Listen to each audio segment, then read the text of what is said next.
حدیث پاک میں آتا ہے اگر تم اللہ پر توکل کرو جیسا کہ توکل کرنے کا حق ہے، اللہ تمہیں ایسے روزی دے گا جیسے پرندوں کو روزی دیتا ہے۔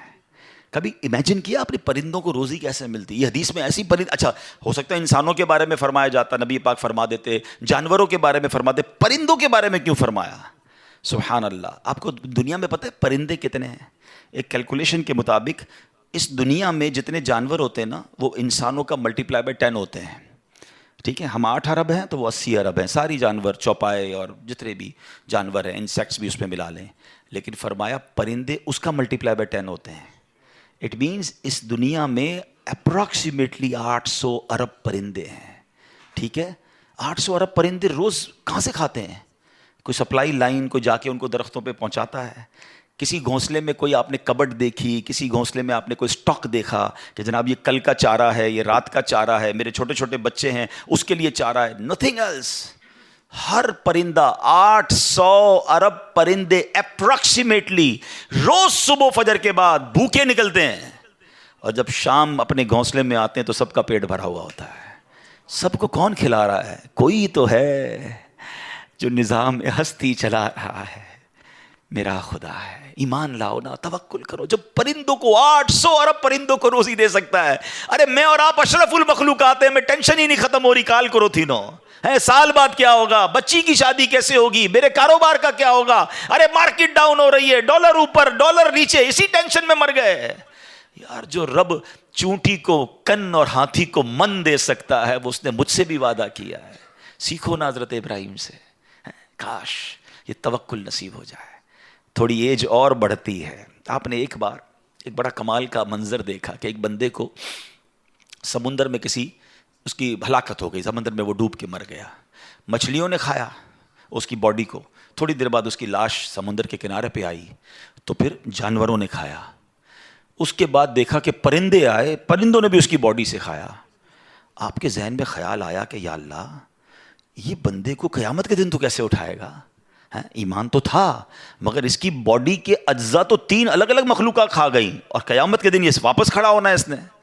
تو سبحان اللہ، آپ نے اللہ سے کہا وَإِذْ قَالَ إِبْرَاهِيمُ۔ پھر یہ دیکھیں حضرت ابراہیم کا یہ واقعہ بھی قرآن میں موجود، 3 پارے میں سورہ بقرہ۔ آپ کہتے ہیں وَإِذْ قَالَ إِبْرَاهِيمُ رَبِّ أَرِنِي كَيْفَ تُحْيِي الْمَوْتَى۔ اے اللہ، حضرت ابراہیم نے عرض کی کہ اے میرے رب مجھے دکھا دے تو مردے کیسے زندہ کرے گا؟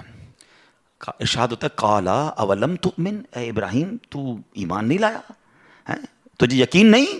قَالَ بَلَىٰ وَلَكِنْ لِيَطْمَئِنَّ قَلْبِي، اے اللہ ایمان لایا ہوں، مجھے یقین ہے مگر میں ذرا دل سے دیکھنا چاہتا ہوں اور قرار آ جائے، میں عین الیقین چاہتا ہوں، میں اس کو مزید دیکھنا چاہتا ہوں۔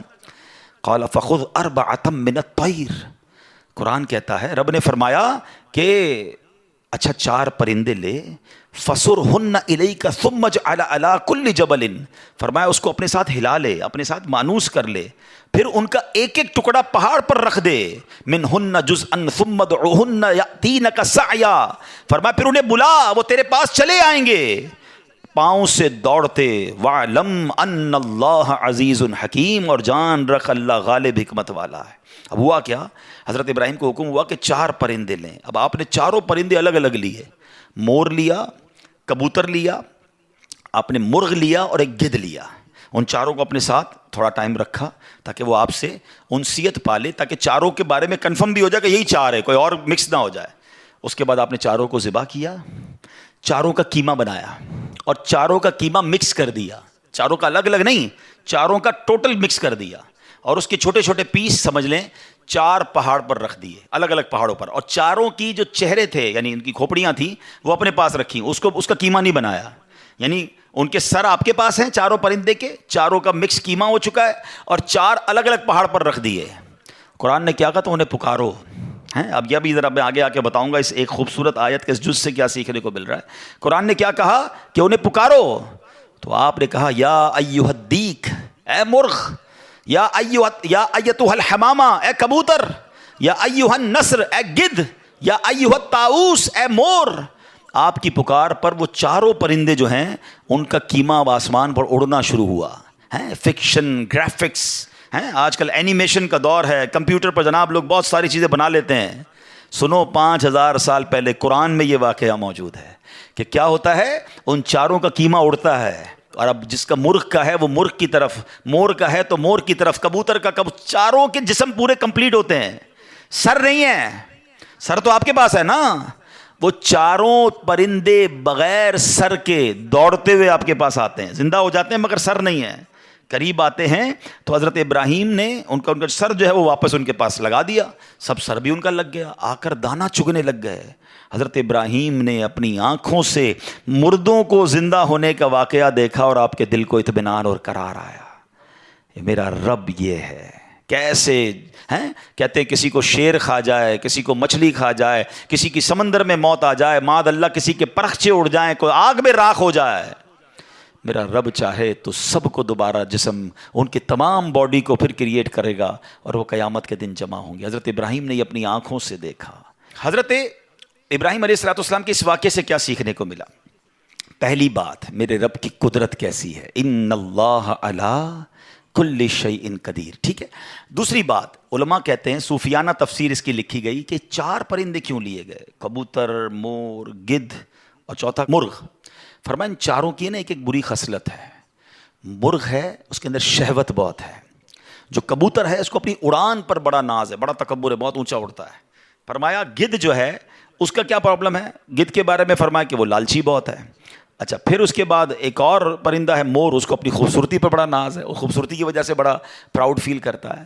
تو فرمایا یہ 4 بری عادتیں ہیں، اس کو ذبح کر کے یہ پیغام دیا گیا کہ اگر تم بھی اپنی اونچی اڑان، اپنے اونچے مرتبوں، اپنے اونچے مقام کا تکبر چھوڑ دو، اپنی خوبصورتی پر گھمنڈ کرنا چھوڑ دو، ہوس اور شہوت کے بعد اپنے آپ کو بچا لو، لالچ کر کے دنیا کے بال کے پیچھے بیڑا غرق اپنا نہ کرو، اگر ان عادتوں کو ذبح کر دو تو اللہ آج بھی تمہارے دل کو زندہ فرما دے گا۔ ان کو زندہ کیا نا، فرمایا ان عادتوں کو ختم کرو، رب تمہارے دل کو زندہ فرمائے گا اور اس میں نور داخل فرما دے گا۔ اور علماء نے اس کی صوفیانہ تفسیر یہ لکھی۔ اور اب ایک اور عقیدے کی بات بھی، کنفیوژن پھیلانے والے بہت کنفیوژن پھیلاتے ہیں، میں تو قرآن سے آج آپ سے بات کر رہا ہوں نا۔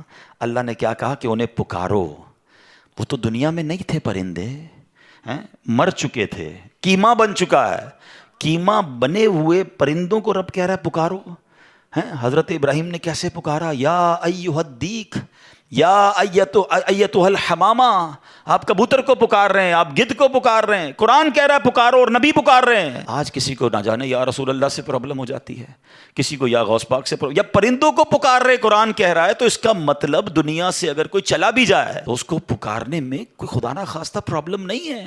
اللہ سمجھ کے تھوڑی پکارتا ہے کوئی، اللہ کے بندے سمجھ کر ہی پکار رہے ہیں نا، اللہ کی مخلوق سمجھ کر پکار رہے ہیں۔